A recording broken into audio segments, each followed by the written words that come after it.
Welcome to another episode of The Artsy Raven, a show about writing and publishing with your host, J.F. Garrard.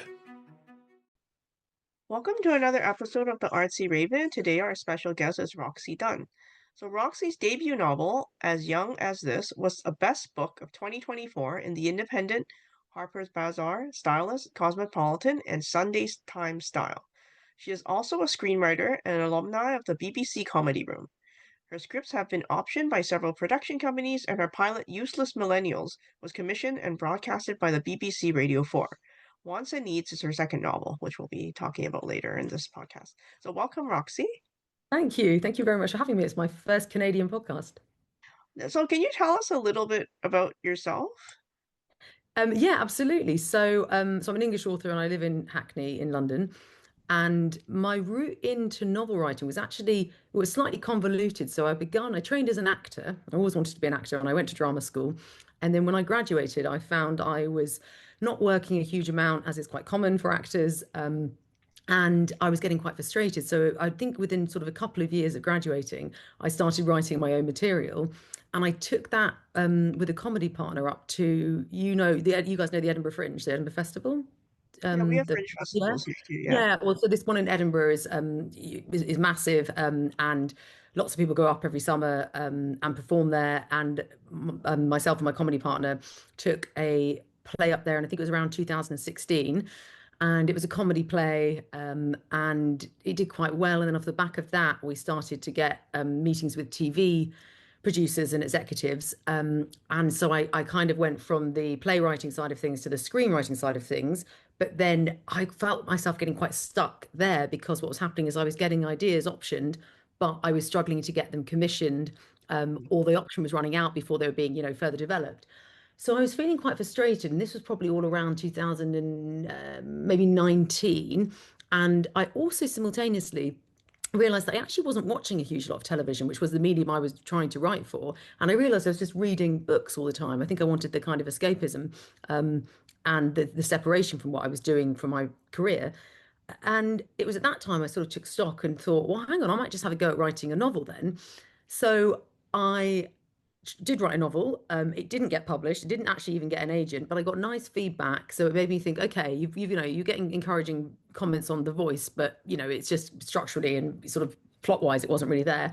And then I tried again, and that novel became As Young as This, and that got published and bought in a two-book deal by Fig Tree Penguin in the UK, who are now also publishing Wants and Needs. So yeah, it's been an interesting journey to get to this point where I'm now an author, having been an actor, and then it's sort of, as playwright, screenwriter in between. Now, your debut novel did receive a lot of major recognition and awards. Did that change Yeah. how you approach your second novel?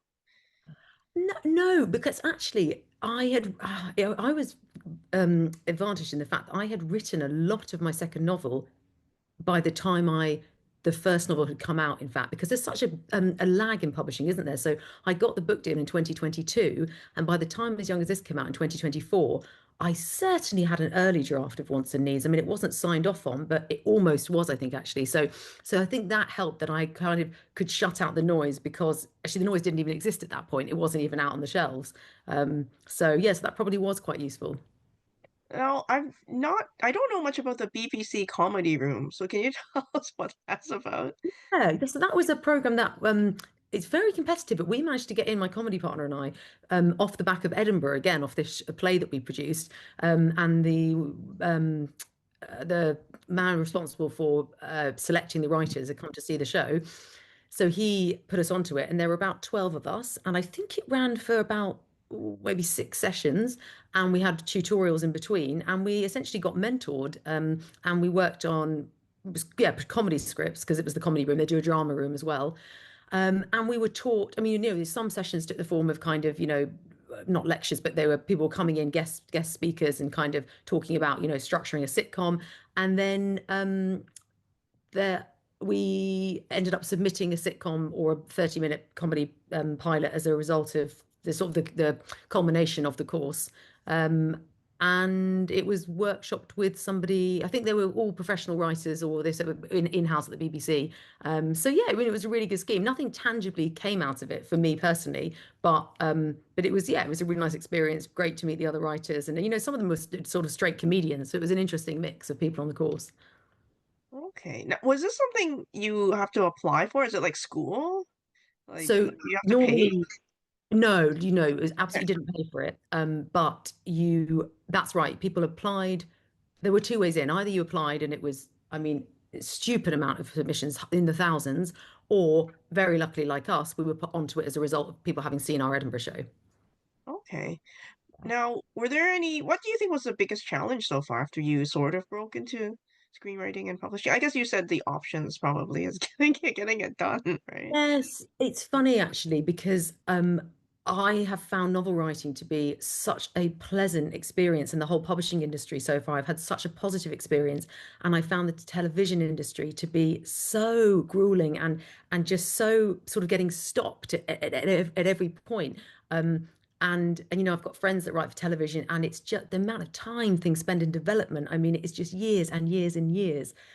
So yeah, so I think that was probably the biggest hurdle. And I've had a very fortunate sort of last 4 years where I haven't really had to face rejection after years and years of it as an actor and as as a scriptwriter.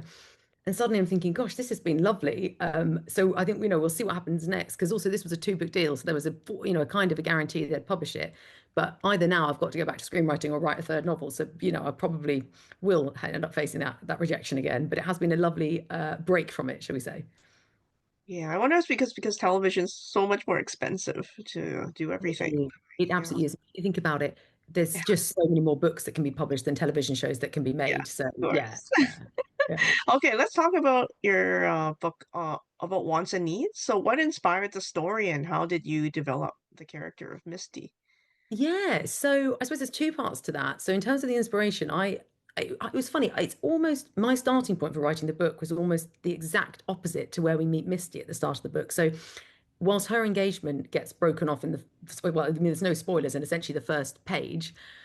In my own life, I'd recently met my now partner, and I felt I was at this crossroads, and I was sort of asking myself what it would look like between kind of what it would look like to carry on exploring being single and dating versus committing to, this person, my now partner, and probably I had this feeling that if I, did the latter, that we'd end up on probably the more conventional path of marriage and children, and that sort of path of so-called security. That was how I viewed it, and then that got me thinking.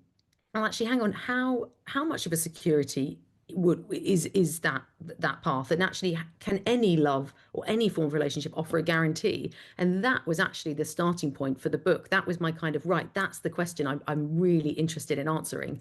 And so the book kind of came out of that. And then in terms of Misty specifically, yeah, it's funny. I heard her voice so strongly, and I fell in love with her straight away. But I was worried actually. I kept saying to my partner, I'd come back from the library and I'd been working, and I'd say, "Oh, I don't know. There's something about her that's she's so unlike the other protagonists I'm reading in modern literature at the moment because she's so open and warm and direct and honest. And I think there's a real trend and has been for the last sort of 3 or 4 or 5 years in publishing where there are these very witty but acerbic and spiky and emotionally avoidant female protagonists. And Misty's almost the exact opposite of that. And I remember just saying to him, I just don't know if I can pull this off because, I just worry she's going to come across as this kind of Pollyanna figure in the book. So that was, I guess, one of the challenges. And also how you then write a novel and how you sustain that much drama over the course of a whole book with a character who essentially is just saying what they're feeling most of the time. Because if you think about drama, it mainly comes from subtext, people not saying what they're thinking and what they're feeling, and misinterpretations, and Shakespeare's plots are full of those with misunderstandings. So yes, and that became the other interesting thing that I had to kind of conquer. Well, taking a step back, can you give us a bit of synopsis about what the book's about? Like the back cover. Yes. Yeah, so it's been described, which I really like actually, as a coming of age in your 30s novel. So it's a comedy drama, and it's about a 32-year-old woman called Misty, who, when her engagement gets broken off, she somewhat accidentally ends up entering into a non-monogamous relationship. And that kind of sets her on this path of self-discovery, trying to work out what she wants and what she needs and whether those two things are aligned. Now, have I've never been in a relationship where it's not monogamous. No, neither have I. But It was interesting to but this. I hear from other friends like it does happen. Yeah. And I don't know, with my friends it didn't work out. It was just too messy. It was too much drama and jealousy and whatnot. But to each their own, right? So Well, yeah, but it's interesting, isn't it? Because I think, yes, but I also, what I wanted to do was to write a book that didn't really come down on either side, that looked at the messiness and the kind of pros of both monogamy and non-monogamy. Because there's that scene with Erica and Misty where they're talking, and actually was it Erica says it's not like non-monogamy. No, Erica laughs, sorry, and she says it's just hilarious to me that you're going through this situation because polyamory is kind of presented as this, oh, I've solved it solution to the to affairs of monogamy. So, I think if monogamy worked, we wouldn't have affairs that go on, but simultaneously, non-monogamy also presents issues and doesn't work. So it's kind of looking at the pitfalls of both of them. But hopefully, I think what I really wanted to do was write a book that was void of judgment and didn't come down on either one of those sides, that left it quite open. And that if you were reading it and you were single, married, monogamous, non-monogamous, you'd feel, oh, I feel seen and I don't feel judged. And. and I mean your protagonist is a female. I'm just thinking like in the past, like males, well even now, like very rich males can have more than one female. Like it seems more acceptable than if a female had That's more than one interesting. husband kind of thing. Like Yeah. it's just frowned upon. So Yeah, yeah. Well, actually, the I was quite keen to make the Sarah character, who's Christopher's long-term partner, who is, sorry for the purposes of people listening who haven't read it, the partner of the man who Misty is in the relationship with. So he's in a long-term open relationship with his partner Sarah. And I was very keen to not make her a victim. I wanted to make her very pro it because I think I'd seen in quite a few narratives I had that character presented, people have presented her as the kind of abused, or kind of like the Lily Allen figure, actually, and I didn't want that. I actually wanted her to be the one who initiated it and who wanted it to keep on going, but actually wants to check about the ethics surrounding Misty and her happiness levels. now, were there any scenes or storylines that were difficult to write? Like any challenges with this writing of this book? This is a very annoying thing to say because, and I'm not someone who just can write effortlessly, but this book really was just quite a joy and just came really quite easily. I tell you the bit that was harder though. I wrote a first draft amazingly quickly, went in to chat to my editor after she'd read it.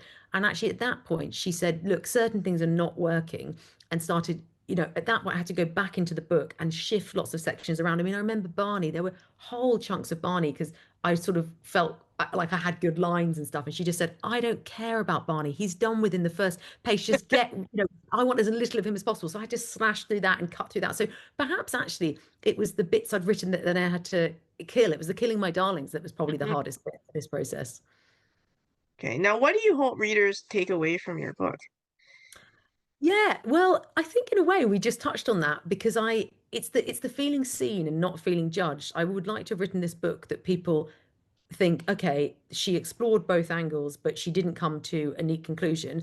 I suppose if I come to any conclusion, though, it's around this idea that no form of love can actually offer you safety. So Misty starts out thinking there's this kind of supposition that monogamy provides stability and security, and non-monogamy provides instability and excitement. And actually, it's by exploring that both ends of that spectrum that she concludes the two are much closer. They sit much closer than one would think, and no form of love offers a guarantee. And I think in one sense that sounds bleak and frightening, but in another, I think that's quite liberating because if you can let go of love having to offer you the safety and security, then it can afford to offer you other things. Okay, let's talk a little bit about writing. Like, do you have any habits or anything that you've developed over the Well, years? I started a few years ago writing in the library, actually. I always used to work from home and I often wouldn't end up leaving the house till about sort of 2 or 3 o'clock and then thinking, oh, I've got to get out. And I'd just be in my pajamas.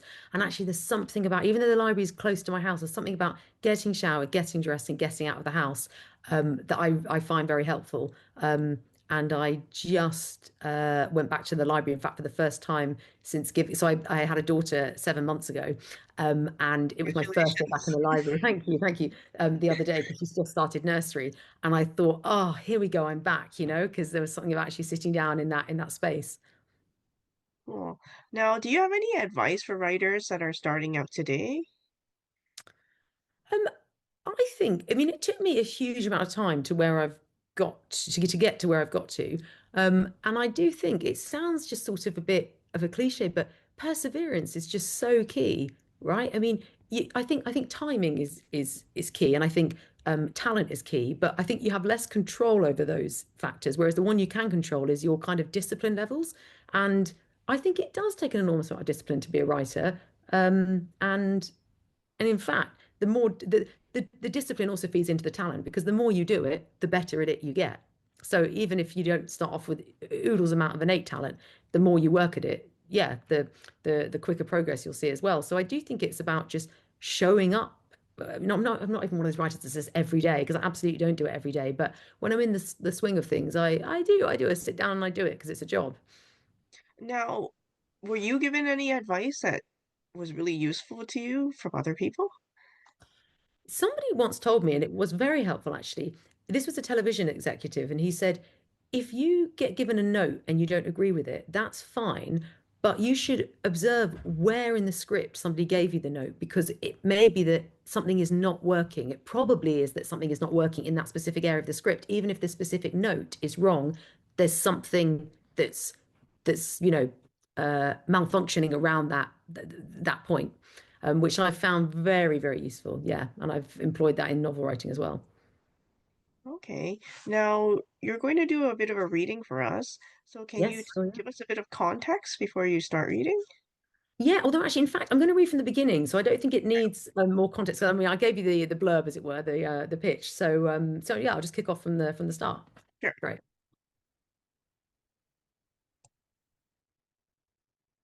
The afternoon Barney broke off our engagement, I was watching Newsround on CBBC while eating a box of mini raisins.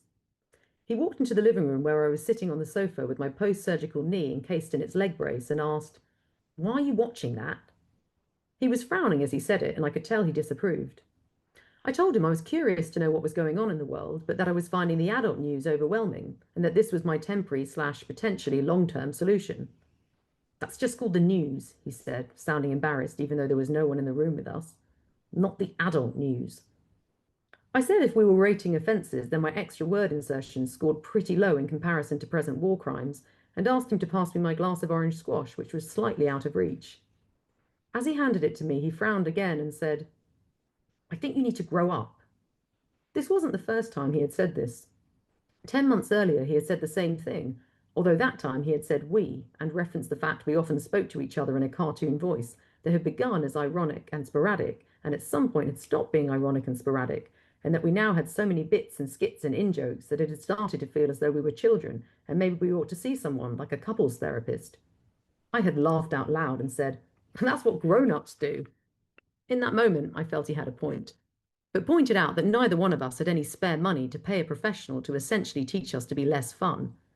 I had thought the matter closed, but now here it was, rearing up again. I paused, putting a raisin into my mouth, and asked, "In what way specifically do I need to grow up?" He looked down, kicking the toe of his sock into the corner of the rug, and said, "Pretty much all the ways." I muted the television then and turned to look at him because I understood there was something he wasn't saying. "I don't think I can marry you," he said, still not looking up. "Or be with you," he added, in case this needed clarifying. I suddenly felt lightheaded and started putting the raisins into my mouth very quickly. "But you asked me to. Why would you ask me to marry you and then not want to marry me?" My body was churning and panicking, but my voice sounded too flat, as if it hadn't yet caught up with the situation. "I thought it was what you wanted." "Well, duh, only if you meant it." I actually did say duh and felt myself go hot with shame. He said he was confused, that he thought it might make things clearer inside his head if we got engaged, but that it hadn't, and how could he join himself to me when he wasn't even joined up inside himself? I shouted at him to stop talking like he was a dot to dot, and for him to bring me a bowl because I thought I was definitely maybe about to be sick. When he came back from the kitchen holding the bowl, he started saying stuff again about not knowing who he was and needing to figure it out because he was fractured and needed to feel like one complete whole. But I had stopped listening. A, because I'd heard all the fractured whole stuff before, and B, because I was trying to remember how to breathe. I think you might be hyperventilating, he said, alarmed. He put a hand on my shoulder and I heaved at his touch, jolting forwards. It's all right, he said. You're all right. He held the bowl with one hand and me with the other as I dry retched over it. You're going to be all right, he said. But I was not all right. I was the absolute opposite of all right. I wasn't crying just from sadness. I was crying from fear. It was so frightening to suddenly be this alone. How come it's all so big for you? He asked. I was still crying, but by now had transitioned to the juddering, hiccuping stage. But how could it be any smaller? I said, amazed. He raised his shoulders up and then dropping them said, I guess just because it's not actual life and death. But short of physically dying, being left by the person you loved was the hugest, worst thing I could think of, almost the same amount of bad and terrifying as death. I kept crying into his navy fishhook jumper and he said, yeah, get it all out, working on the unlikely assumption that my tears would have an end point. But he was right. Eventually I cried myself dry and fell asleep. When I woke, my throat was sore so that it hurt to swallow. My body felt worn out and crumpled, as though it had been scrunched up and folded out again lots of times. I heard the hum of the fridge and saw the sun through the kitchen window as red and low in the sky. For a tiny moment I couldn't work out why I was on the sofa and why I had been asleep when the clock above the microwave said it was only 8 o'clock. And then I remembered that it was because Barney had broken up with me, and all the pain, but also the fear, came back in one big whoosh. Ow. Oh, wow. Oh, ow. I moved out 3 days later back into my mother's house in Brighton. I took all the houseplants and left him our 4-month-old bed we hadn't yet had sex in. We had been together 8 years and 9 days. A week into living with my mother, I got a call from my friend Erica, who announced that by sheer miracle both her twins were napping, warning me that at any moment either one of them might wake, before offering her shocked and aggrieved condolences. I brought my shoulder up to my ear to hold my phone in place as I hobbled into a patch of shade on the patio, out of earshot from my mother, who was kneeling on the lawn, breaking up a bed of soil with a trowel. I know he hasn't died, I said. I mean, logically, my brain knows that, but as far as my body's concerned, he might as well have done. Well, yeah, of course. And I'm still wondering whether there's been a kind of weird mix-up with reality and I've entered some form of alternate universe that I'm going to eventually pop out of and get back to my old life. Again, of course. Listening to Erica affirming each of my statements, even the infeasible ones, made me feel fractionally less awful and alone. I told her it was mildly comforting to hear her confirm that along with my world imploding, I wasn't also going insane. You're definitely not. Do you know what is insane? My dentist, who's married to another dentist, told me that 3 out of their 4 children are professional clowns. What's the 4th one? Obviously a dentist. I harped on some more about my shattered life until after nearly an hour she informed me with regret that she ought to wake the twins. It feels like such a masochistic act, but otherwise they won't want to sleep tonight, and losing my evening isn't worth staying on the phone to you now. No offence. I assured her none was taken and asked if I should stay on the call to briefly say hello to them. She said that while that was a sweet offer, I would likely get embroiled in the retelling of their dreams, which would be long and tedious for me and difficult to extract myself from. They have no innate sense of storytelling at this age. They don't know how to set things up or get to the good bit. It's just and then and then and then. You're looking for causality from a dream? I asked. At least a build and then a climax. Erica's high conversational standards meant she prioritized telling the best version of a story rather than its factual accuracy. Just before she hung up, I reminded her of the time she had told me about a woman she vaguely knew who had been diagnosed with colon cancer and whose partner had been planning to leave her, but then had stayed nursing her until she died, only later admitting that the woman hadn't actually died, but that until she lived just didn't have the same ring to it. I still maintain it doesn't, she said, putting the phone down. Who was that? Asked my mother, looking up from the flower bed, her trowel still in motion. Erica. She frowned and said, I hope you're not being too sad with her. You don't want to exhaust her goodwill entirely. She stressed entirely, as if to confirm I was already on the cusp of this. I reached my nose up to the magnolia tree to sniff its giant vanilla horn and told her, that's precisely what friends are for. If they were only there for the good times, they would have checked out years ago. I'm just warning you, her tolerance is going to have a cut-off point. What do you suggest I do? Pretend to be okay, even though some hours it physically hurts to breathe? What alarmed me about this statement was that I was not exaggerating. Use me instead, she said matter-of-factly. My capacity to listen to you is limitless. I felt my eyes start to sting and began to blink quickly, but it was too late. She had caught me off guard with her tender pragmatism. I hobbled to hug her, but she had already turned back to the flower bed, pressing down on the earth with vigor.